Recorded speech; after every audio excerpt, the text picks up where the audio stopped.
What's up, YouTube? Back again with the Bullnose Ford. Got her up in the air here. We are going to be installing some 456 gears in this rear end. Bought them off Amazon and got here in 2 days. And she's got 355s in her now, and we're going to a 456. So she should be able to get a little more pep in her step after this. I think it's gonna make her a lot more fun. But anyways, I'm gonna do a video on this gear install. It's my first time ever installing gears in the rear end, so bear with me. We're gonna be learning together, but I'm gonna video the process, and hopefully we can get her done and this little girl will be ready for the 8th mile track they're building here in Briceville.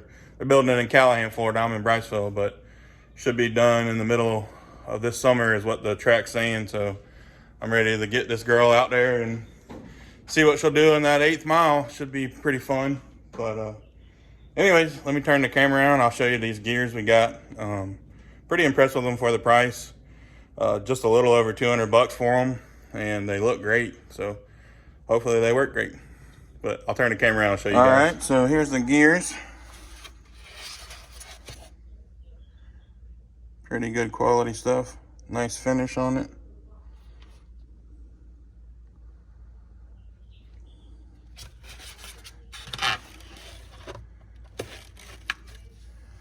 Got some Lucas gear oil to throw back in there and a gasket. I got all this off Amazon.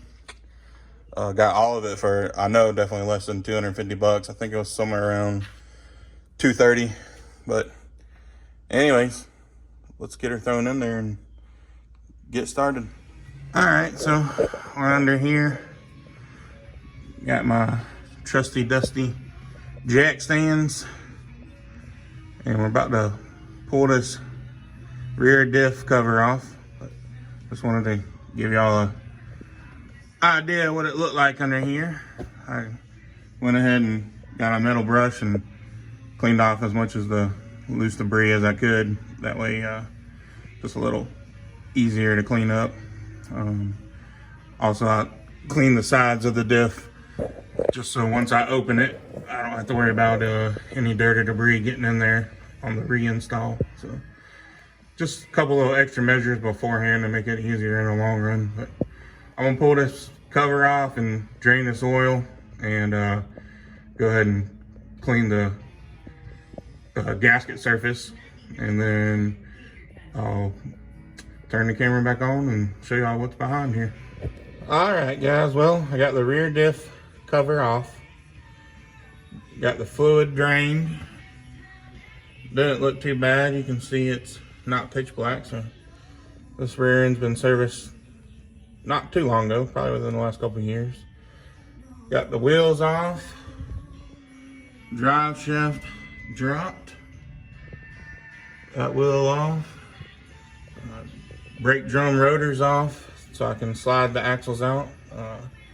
Next step is going to be to take that bolt out right there. It holds this cross pin in, and after you take that out, you can slide that cross pin out of there, push your axles in, and pull the 2 C-clips that are holding it in. I went ahead and marked my bearing caps so I know which side to put them back on. That's important. You want to make sure you put them back exactly how they came out. And when you take those off, there is some shims on each side, and those are what are used to center your axle in the housing. So you want to make sure those go back on the same exact side, so put them with the bearing cap so you know how they go, or else you're gonna have issues. But anyways, I'm gonna pull that bolt out, get this cross pin out, pull these C-clips out, slide the axles back a little bit, and then start taking those bearing caps off and see if I can't get this chunk out of there. Well, boys and girls, chunk is out of there. Got my bearing caps right there, left and right. Got the center section right there.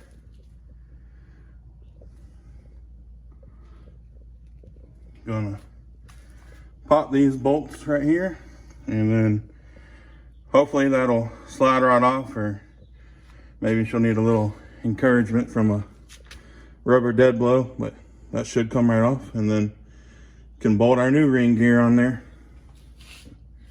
Anyways, let me put the old D-walt on there and zip these off real quick. All right, got the new ring gear on there. Joker is thick, boy. It's a thick boy. Got my cross pin back in there. Made sure my spider gears didn't move. One of them fell out when I was pulling it out, but I put it back in the same spot, luckily. But I just wanted to make sure they were lined up right by putting that cross pin in there and checking it before I had to do it under the truck or reinstall everything and then figure out that they were not lined up. And anyways, just easier to do it on the table. But so if your spider gears fall out, don't be afraid. They're easy to put them back in. You'll just place it right there and then turn this, and then when they're against here, these sides right here, they can't fall out. But if you twist this, or if this section twists when you're pulling it out and your spider gears on the outside, they'll fall right out. So just a heads up on that. That's something I learned. But I also got the pinion out, and you can see the difference. That is your 355 highway gear, and that is your 410. And you can see the thickness.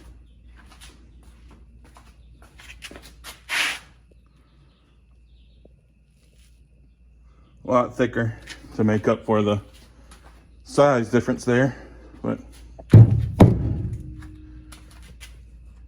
I gotta go pick up a new bearing, or possibly we'll just do it junkyard style and pop that old bearing off of there and press it on this pinion shaft. If I can't get it off of there and end up damaging it, then I'll just go get a new one. But this is pretty much low budget junkyard build, so we're gonna try to save it. So anyways, I'll catch you on the next part. Well, it's actually a couple days later. I tried ordering some mini spools to make this a full locker rear diff, but both the mini spools I ordered were not right. Contacted the manufacturer, and they didn't understand. Maybe the wrong part got placed in the box and got sent out. But anyways, after 2 tries, neither one fit. Really bad quality, honestly. I wouldn't suggest ordering spider gears off Amazon. Maybe try Jegs or Summit, but I tried doing Amazon for the 2-day Prime, but bit me in the butt. I didn't feel like waiting any longer, so we welded this rear diff up redneck style, welded these spider gears. So we're gonna cross our fingers and hope it holds. If it don't, then we'll pull it back apart and try Jegs or Summit. But anyways, I got everything reassembled, retorqued, pinion back in, drive shaft hooked back up, got the surface cleaned up. I'm gonna slap it back together with some RTV and fill it up. I measured everything, checked the backlash, everything was looking real good. So hopefully she works. We'll get the tires back on, drums back on, and take her for a test drive. She's running pretty good with the 410.